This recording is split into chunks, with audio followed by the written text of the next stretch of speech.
The Saskatchewan Health Authority sent out a news release Thursday morning announcing the immediate departure of CEO Scott Livingstone. No reason was given for his resignation. Board Chair Arlene Wilkes said she was grateful for his work. He oversaw the amalgamation of 12 health regions into the single health authority and led the province through the duration of the COVID-19 pandemic.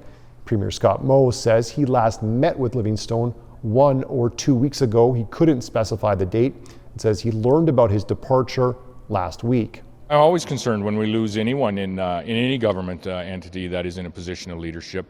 With respect to this specific resignation, I suppose I'd be disappointed. Mr. Livingstone has provided I think good leadership throughout the pandemic, but ultimately and previous to that. But ultimately, these things do happen. There's people that do leave and come and go within government, and I think we should be appreciative and thankful that we have individuals that are capable and competent to move into that role on an interim basis. And I have faith that the Saskatchewan Health Authority board will, very quickly put together a process for looking at how they're going to hire a permanent CEO. Moe says because Livingstone resigned, he does not believe he'll be entitled to a severance. He says there won't be any disruption in services because of the change.